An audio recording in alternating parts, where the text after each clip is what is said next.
What's going on, people? We are Tottenham TV, back here for another update for you guys today. Today we'll be focusing on more playing staff, starting up with a player who we could potentially be bringing in An Kokcu, Turkish international Feyenoord player. And Paul O'Keefe says that An Kokcu is a player to keep an eye on this summer. Tottenham are interested in him, and we brought you a update earlier that Arne Slot is having a meeting with Spurs, and he is the Feyenoord captain. He's Arne Slot's captain, so it would make sense if we did bring in Arne Slot and him. Well, it does say something when he's a captain at such a young age. That shows his leadership ability. I think he's a central midfielder as well, who's a bit more offensive, a bit more technical. He gets goal contributions. So I definitely think he would help our squad as well if we were looking in that direction. I definitely think it would add fuel to the fire if Arne Slot is appointed. I've seen him in a few Europa League games this season. He's really been a shining light in their midfield. So obviously, I haven't seen him week in, week out, so I can't have a full judgment on him. But he looks like a really talented young player, and I think it always speaks volumes when a player of that age are captain to their side, in my opinion. Yeah, completely agree. And it's interesting because he actually came through the Netherlands ranks, played internationally for under 16s, under 17s, under 18s, all with the Netherlands, but did commit his future to the Turkish national team, where he has had quite a few caps already.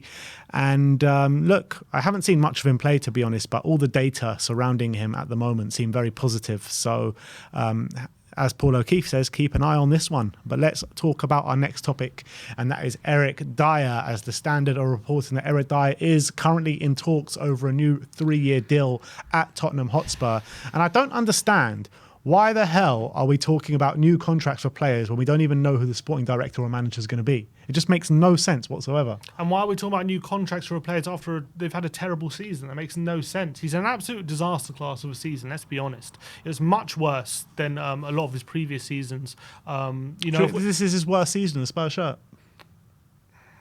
Probably, because he's probably, like, in terms of the amount he's played and his level of performance, because I think previous seasons he's maybe played worse but hasn't played as much. But this season he's literally been playing week in, week out, and he's made so many mistakes. He's had so many poor games as well, especially recently.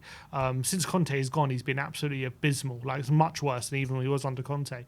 So I don't like. Maybe I can kind of get it. At the back end of last season, he had a really good 6 months. We want to put our faith in him, give him a new contract. But after this season, why are we even talking about that? Prove that you're worth a new contract here. Fight for it.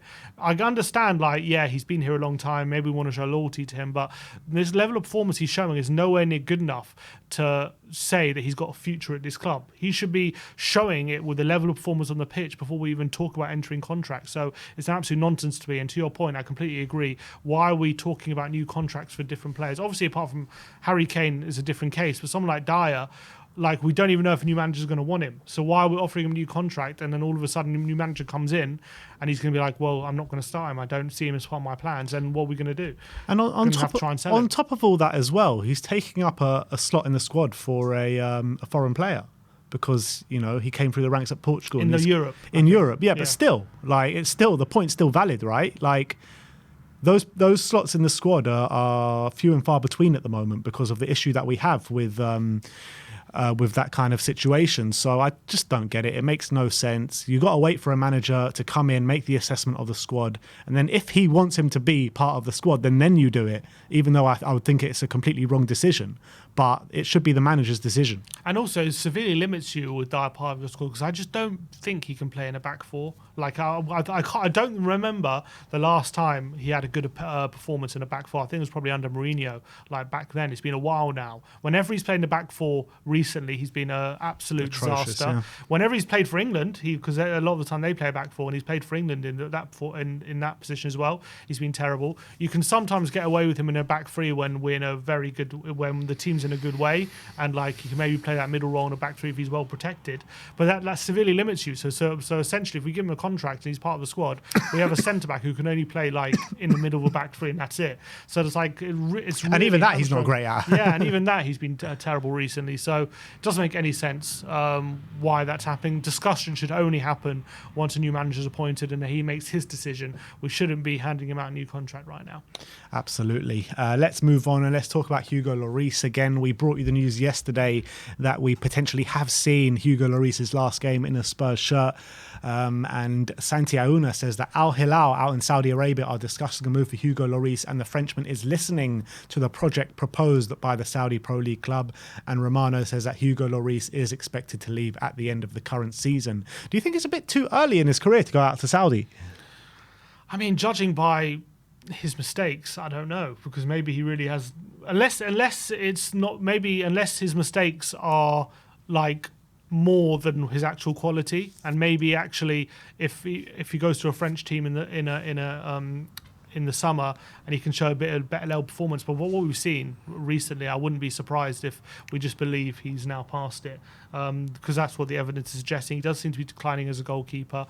To be fair, though, he did have a really good World Cup for France, and that's obviously a really high level, and I thought he played admirably well. So on that basis, maybe he could still play in European football and still play at a good level. But will he get the wages that he's on at Tottenham? He's on, 120 grand a week or something at Tottenham. He probably doubles that in Saudi. So yeah, he probably definitely gets at least that money and probably more. So I don't think he's going to a different French club and getting that kind of money right now, especially with the financial troubles with a lot of European clubs. So if I was him, I probably would, especially from the money point of view, like you're probably looking at your last big payday. So How old is he? He's 36, which for a goalkeeper, I wouldn't say it's young, but it's not like completely ancient. It could be the case of, move to Saudi now and get mega wages the last time you can for the last, for the next 1 or 2 years, and then just see out the last year of his career or something in France back home. We've seen it before. We saw Tevez go to China for a year and then go back to Argentina. But then we also saw someone like Moussa Dembele went to China as well, and that was it. That was the end of his career. So, and can go one of kind of two ways. But Yannick Carrasco came back, but he was a bit younger, so it was a bit different. I don't know. It depends how he sees himself. He might think, look, I've won a World Cup, I've achieved everything I want to. Now it's time to go to Al Hilal. But maybe he feels like he's still got a lot more to do or to play for in Europe. So it's going to be a very personal decision, but it's been interesting to see what he chooses. All right, well, let's move on to the last topic of the update, and it surrounds Bryan Hill, and there are some quotes from him about his future. And he says, well, so much change in such a short time is not a good thing, not just for me, for anyone. Although it helps you, the bad part is that it affects your performance because you have to adapt to another team, another way of playing, and a new league. But at the same time, it makes you mature and value the good times. Maybe things have happened to Tottenham this year, but I am sure that in the summer they will fix everything, and next season will go well. From England, I take the positive, and there are things that I have to put into practice where I am playing here in Spain. It's too early to know what will happen, but I do want to have a quiet summer because I have had a very busy couple of years now, and to go or to not go. If I have to go out or stay, let it be something clear. I will go with the mentality of staying at this football club, but whatever will be decided will be decided. Yeah, it's interesting. He doesn't want more upheaval. He just wants to be a consistency. And to be fair, it's been chaos ever since he's come here, isn't it?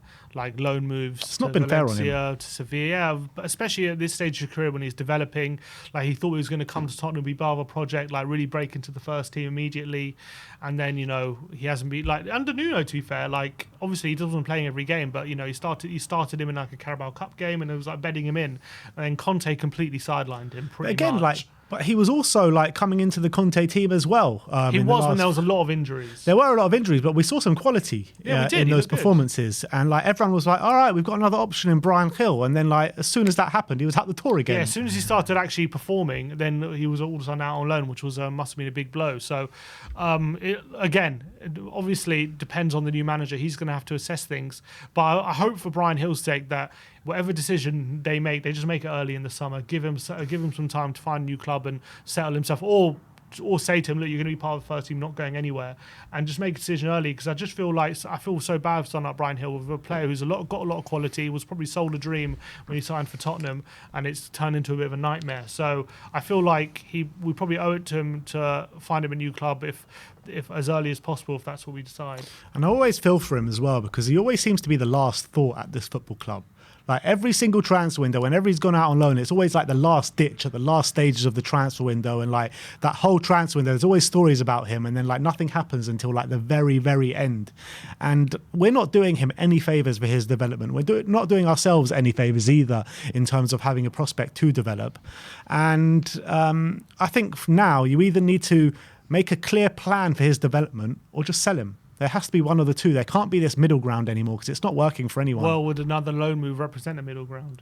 If there's a clear plan of a pathway for him, then yeah. If it's a good loan move and it's a clear progression plan to come and back into Tottenham and do well, I don't think a loan move to Spain does anyone ever favours. He needs to stay in England and get to grips with the English game. But he's not that young anymore. I mean, he's not old, but he's what, 22, 20, he's 23 now, is he? He came at 21. He's now been, that was 2 years ago, so he must be nearing 23. Like at this point, in my opinion, I think it's either put him in the first team or sell him. I don't think another loan move helps anyone, in my opinion. And even for him as well, I think he needs to be settled somewhere. And as harsh as it is, like I think for him, his sake, I think it's better for everyone. So in my opinion, either we keep him in the first team or we sell him. I don't think another loan move helps anything. I do see the value if he does go to another Premier League team on loan and has a really good loan spell there. I do see the value in that. But if we are going to loan him out to another Spanish team or something like that, I think you're right. It's better off to sell him.